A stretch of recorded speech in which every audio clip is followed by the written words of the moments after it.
Hello everyone and welcome back to another Batman miniature game 3rd edition battle report for the channel. Today for you we have 350 rep of a very abnormal Batman crew versus a 350 rep, fairly standard in the sense that it's been on the channel before, crew of the Soldiers of Fortune led by Big Bane himself on this new table layout that you can see before you. So let's go take a look at the teams. This might end up being a short one due to the amount of murder that's on the table, but we'll go into more specifics about that in a second. So this is a Batman crew I've been wanting to get on the channel for quite some time, not because I think it's good, to be clear, but because it's silly and it has a theme. The nickname I've had for this crew for quite a while, I haven't even had the chance to use it in Tabletop Simulator either, is A-OK with Murder. It is 4 models wide. They all have guns, they're all pretty good at killing, especially the 2 most expensive ones, but that doesn't really fit the Batman deck entirely, so that's why it's not super viable in the 3rd edition. But either way, being led by Nightmare Batman, he's got mixed combat style, he's got a blood stun light machine gun, I think, that you can use in close range, and then he's got a custom machine gun as well. No. He's got a custom machine gun, double blood, medium range. What's his other gun called? Hang on, his card is right here. Automatic gun. It's blood stun and it's light, so you can fire it at close combat. Mixed combat style, close combat master. Quite a lot of health. He has an upgraded bat suit and an extra magazine. The bulk of the crew's points and funding though go to Grifter. First time he's on the channel. He's more expensive in reputation than Batman, and he's a massive 600 funding on his own. Probably because he's so good. He's got a double blood, rate of fire 4 machine gun. He's got dual pistols. He is also psychic. He has like telekinetic powers, and when you activate him you have to choose between one of 2 buffs. One, which is the most effective one and makes him so threatening, he can move and fire at full rate of fire. So that means he's got a potential 10 blood coming in with his machine gun for 2 turns because it's got 2 ammo. Or he can choose to do triple stun with his close combat attacks, his reinforced gloves. But if he chooses the latter, he's not allowed to use his mixed combat style. So that's another like key part of this. Both Grifter and Batman have mixed combat styles, so they could do a ranged attack and then a physical attack, or they could do a physical attack and then use a light weapon if the target isn't dead. So even though the Soldiers of Fortune crew has Big Bane, they're not scared of him. And just because, again, trying to fit in as many guns as possible, Harvey Bullock and the GCPD detective, they'll also be trying to do the actual objective cards while the other 2 are murdering. And here is the Soldiers of Fortune crew. As I say, they have been on the channel at least once before. It's a fairly effective list. Lots of veterans in the list for the purposes of their cards, being led by the big Rebirth Bane, who will be taking Master Fighter as his I Will Break You role. We have Cochillo over here, cheap and cheerful with his knife. We have the Militia Soldier just to fill up space and bring an extra gun. He also has an extra magazine. We have Bird as the Psychic. We have Clover, who's got a pistol. He also has a camo vest. And then we have the Infiltrate up because she's just really good, especially for her cost. So a fairly effective list. I think the only non-veteran in the list is the Militia Soldier, but I might be misremembering that. And Bird has like one of the boys, etc. So you can get Bane's Inspire even though he's a Psychic. Very effective list. Fair number of guns, 3 guns. Actually, I can't remember if Bird has a gun or not, but either way. Normally very threatening, but when a Batman crew is also trying to kill you, maybe not so much. I don't think Bane is as safe as he would normally be. So we are all set up for the match. The Batman crew is on your left. Obviously all of them have Audacity because there's only 4 miniatures in the crew. They have 2 passes. They're taking first activation, but I can tell you for almost certain that their first activation will be a pass. But either way, the Soldiers of Fortune crew are on your right. And quickly look at where they are. We've got Bird down here with Audacity, the Militia Soldier next to Bane who has Audacity. Infiltrate Up has Hidden, which has placed her there with Audacity. Clover has it and he's next to Cochillo. Bullock and the JCB Detective also have Hidden. So the Detective has deployed up there. The other 2 are just up to the line. Bullock is over there and he does have an event marker next to him because in Phase 1, Domination was played, mostly just to get it out of the hand. That's placed an event marker in contact with any model. Anyone can use the Manipulate to move it 4 inches. At the end of a turn, if there's more Bane's models within 4 of it, this will score. It's not going to score, but hey, it's in play. And a Phase 2 card for the Batman crew, Unveiling the Truth, is played on Bullock. So if he reveals suspect markers, he puts stun markers on this card. Again, probably not going to score, but hey, it's in play. So the Batman crew did indeed use one of their 2 passes because it's 4 models versus 6. They can use another one if they want to, or hold on to it to try and steal initiative in the next turn. But either way, so the Soldiers of Fortune crew had to activate. The Militia Soldier 1 activated without Audacity. Next to the big man himself, though, he moved forwards and has placed down a suspect marker using that inspired Manipulate. So that other pass was used, so it was Soldiers of Fortune again. I forgot to mention for the initial take the initiative roll, Bane is a mastermind for +1, but so is Grifter, so they cancelled each other out. It was just a straight dice roll, and that's going to be the same for round 2. So Soldiers of Fortune had to activate someone, so they activated the other person that didn't have Audacity. It was Cuchillo, and he just ran forwards his 10 inches. He has stealth and sneak attack. He's on the bottom step there, ready to run up in case anyone decides to use that as a firing platform. So the Batman crew finally had to activate someone, and it was Bullock, and he had what is known as a coffee and donut kind of turn, because he didn't really move. He shuffled slightly to the side for one specific reason we'll cover in a moment.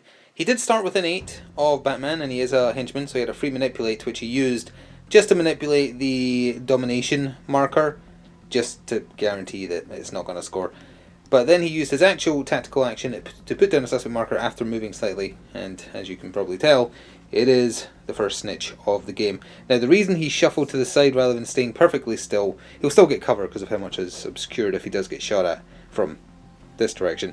The reason he shuffled ever so slightly to put it down, even though he started outside of the 2 from deployment safely thanks to Hidden, is so that the snitch is outside of 8 just barely of the infiltrate op that hid there. So if she wants to hack it to make sure it won't score, she's going to have to come round here or go up there and get murdered by Batman, probably, because he's got a grapple gun.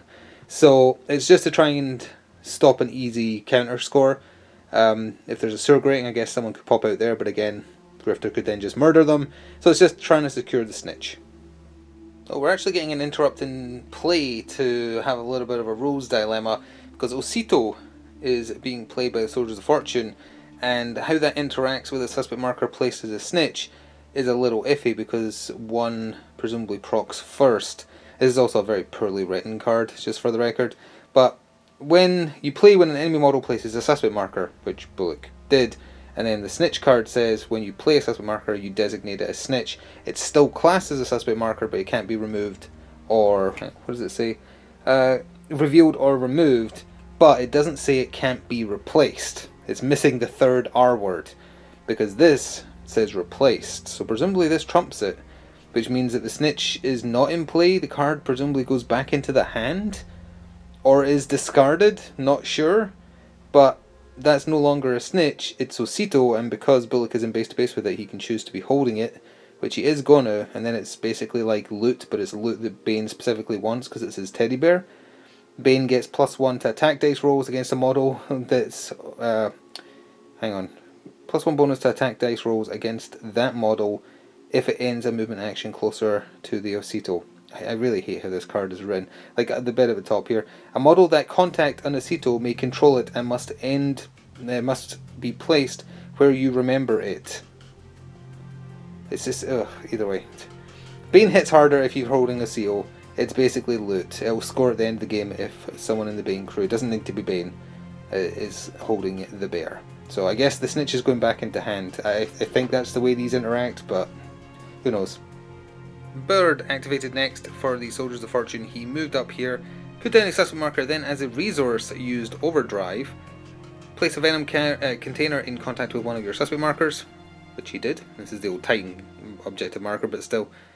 During a friendly model's activation, it may remove a Venom canister in contact to gain a Venom dose.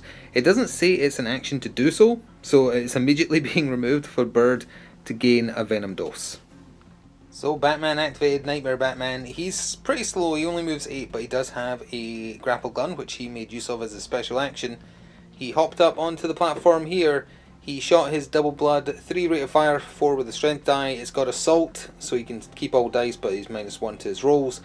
3 of the 4 got through against poor Clover, who is within 8, so his stealth doesn't apply. 6 blood, Clover has 5 health. Sorry, not Clover, Cuchillo. Clover's over there. Cuchillo, the man with the knife. Actually, doesn't he have a bulletproof vest, in which case he would technically live? Let me see. Is he the one with the bullet? Oh, he does have a bulletproof vest. He lived. He did indeed live, actually, so never mind. He, in fact, is not dead, because he only took 4 blood. He has 1 HP remaining. Well, now that he knows where the bat is, Bane was ready to activate. He moved his 8 Up behind Cuchillo there, wanting to go face down Batman himself, of course, as Bane is wont to do, but he did also want to maintain suspect marker dominance and put one down as his tactical action. So it was time for Grifter to activate, and he's pretty fast. He moves 10, and he darted down here, and of course for his telekinesis he picked he can move and fire at full rate of fire. However, he was shooting at Bird over here.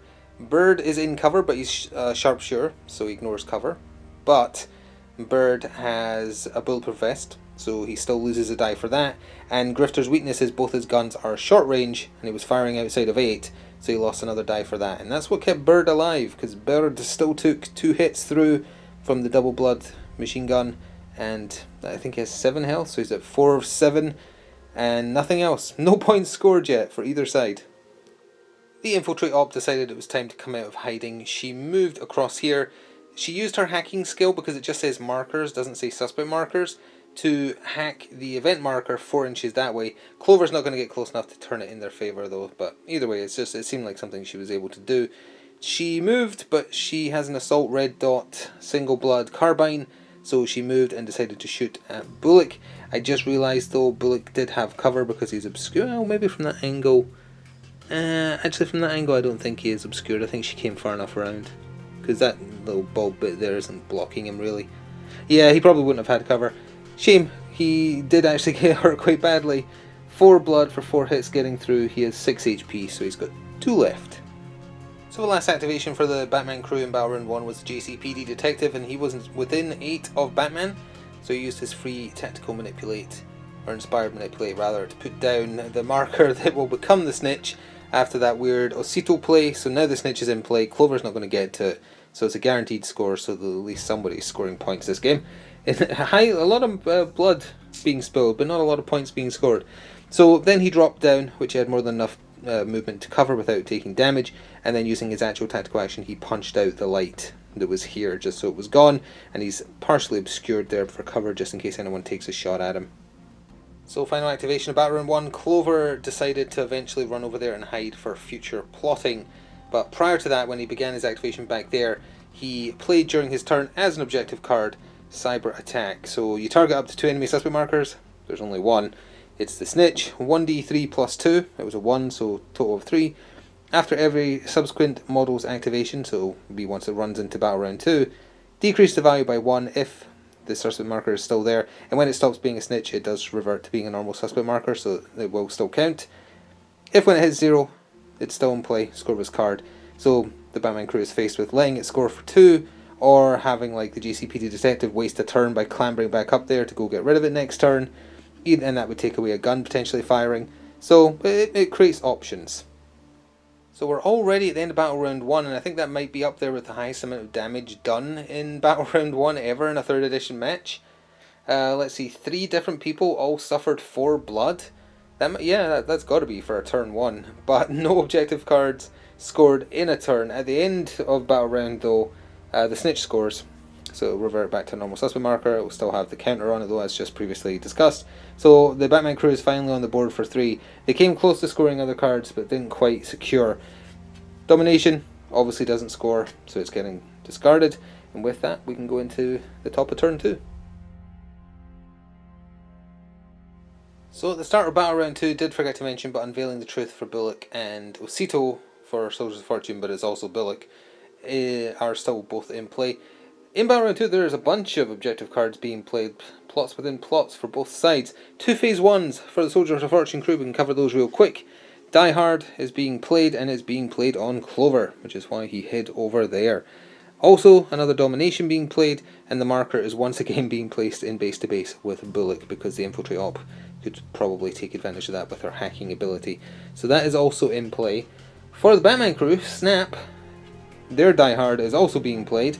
It's being played on Grifter, so he is the target this turn.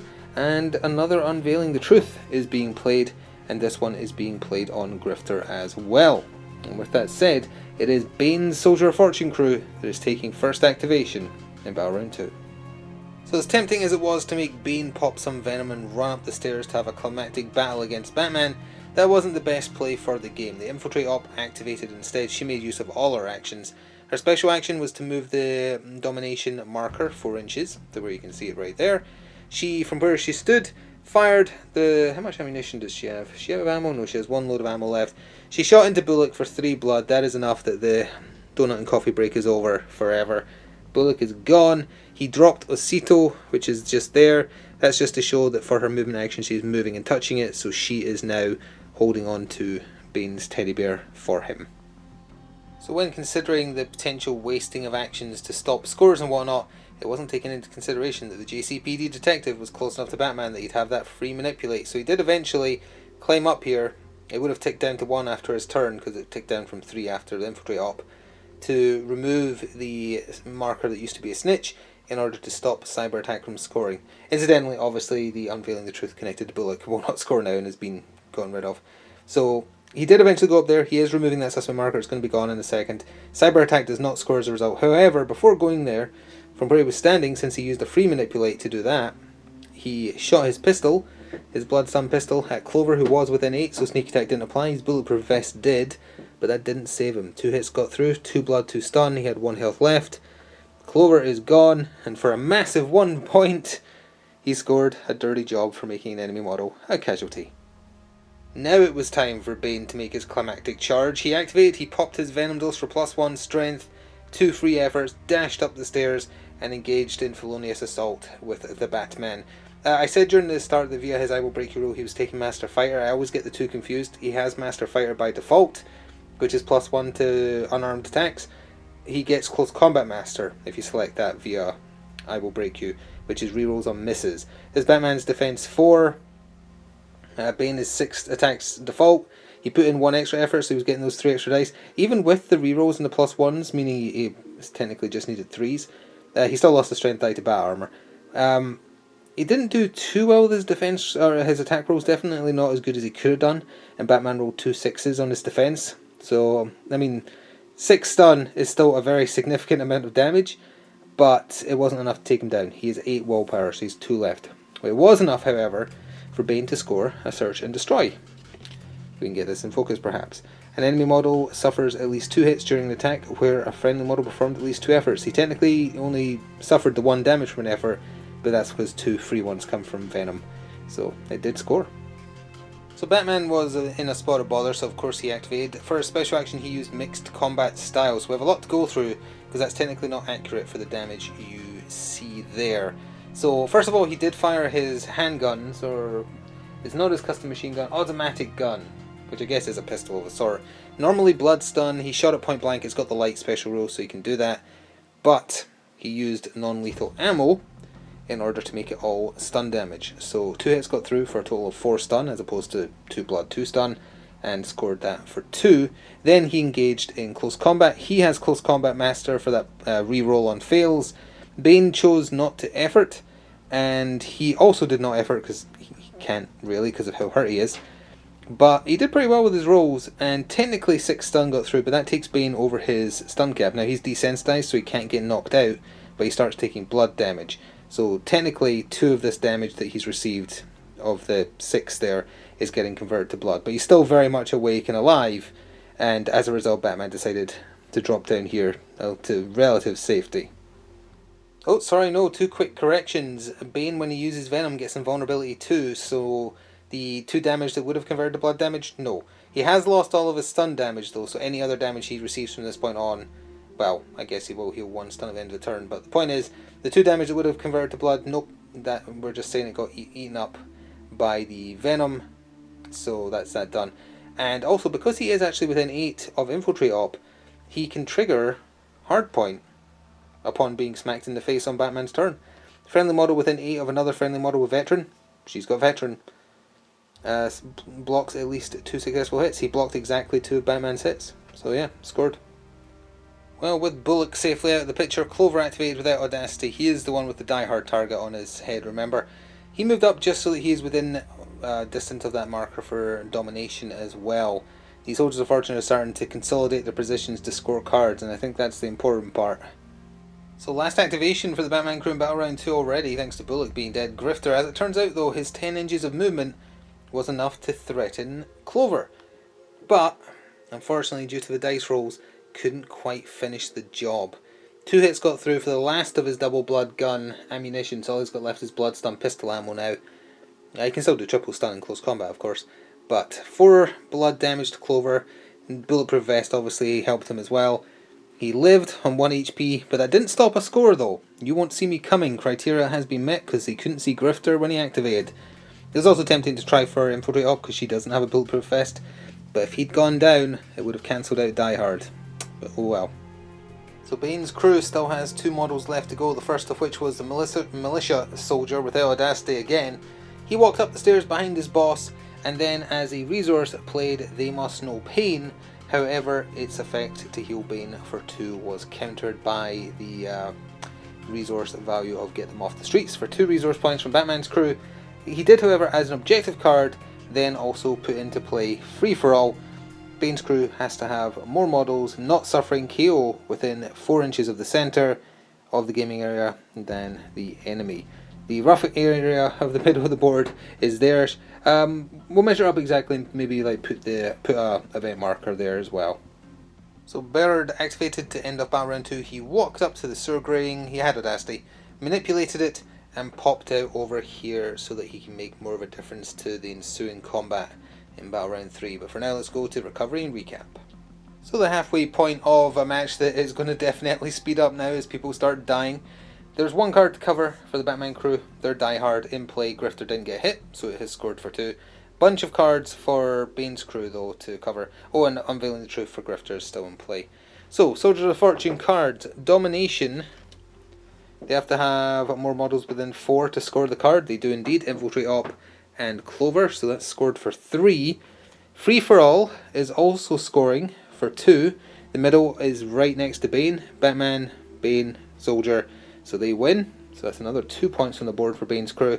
Osito stays in play, and their Die Hard just barely stayed in play because Clover lived on 1 HP. They don't have to be like totally unhurt, they just have to be alive and not KO.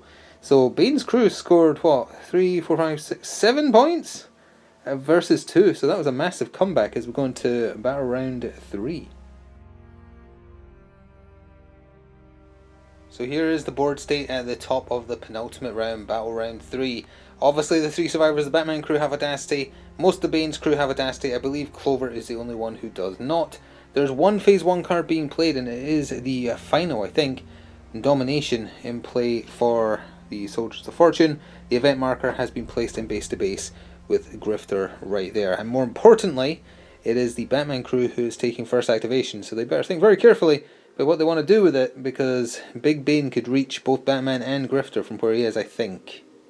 So Batman did activate, and he ran around the corner into base to base with Infiltrate Op to fight her. She's defense 5, but he's attack 5.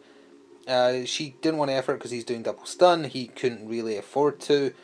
So he did well with his rolls though, got 6 hits, or sorry, not 6 hits, he got 6 stun for 3 hits, and that was enough to KO her because she is a 6/6 miniature. He also used mixed combat style to shoot his double blood gun at Clover. 6 blood, that's overkill, he only had 1 health left. So Clover is dead, and for a combination of his actions there, also could have just scored 1 point for taking a casualty, but opted for Catch a Bullet for doing 6 damage with a single range attack.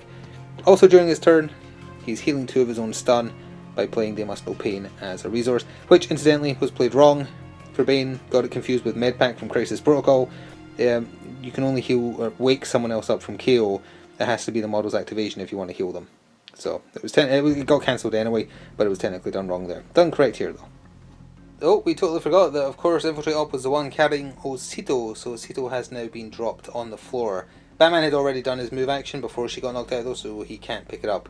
Drifter has a chance to though. Grifter, not Drifter. He might drift, but he is a grifter. So Bane activated, popped another one of his Venom doses. He has enough for the rest of the game. And he charged down against Grifter. Remember, he's getting those rerolls +1s. He had 2 free efforts from the Venom dose, and he did a casual 12 stun damage. Grifter is an 8/10 miniature, 5/4 in terms of attack defense, so he is very KO'd, not getting a turn, and as a result of his actions, Bane once again scored. The card that's fitting for him is Search and Destroy for another 2. So with Grifter being unconscious, the only other activation for the Batman crew is the JCB Detective unless a pass is used. Well, the JCPD detective decided Carpe Diem seized the day. He went into base to base with the militia soldier. He fired his pistol, lost 2 dice for moving obviously, so he just had 2, needed 2 3+. He got them. It would normally have done 2 blood, 2 stun, but the other non-lethal ammo was played to make it 4 stun, which is enough that, because he's a 4/4 miniature, to knock out the militia member, and he's using his special action to arrest him. So he is gone. Sadly didn't have a get them off the streets left in hand to score for 3, so settling for that for a 2 score, although he wouldn't be able to knock him out without this, so actually it wouldn't have mattered. So thanks to everyone falling unconscious or being dead, we're already at the end of battle round 3 with Bird activating. He went into base to base with Batman, although he also touched Osito, so he's now holding the teddy bear for his boss. Using his blood stun sharp cleaver, combat machete, that's the one. He did 2 efforts to try and get Batman. His rolls were not great, even with the +1 from Weapon Master. Batman did fine. 1 hit got through for 1 blood, 1 stun, so he stayed conscious. But during Bird's turn, he played Global Offensive. Not relevant to what he did, but it's just have more friendly models with the veteran trait in play than there are enemy suspect markers. It's just scoring because it's the end of the round.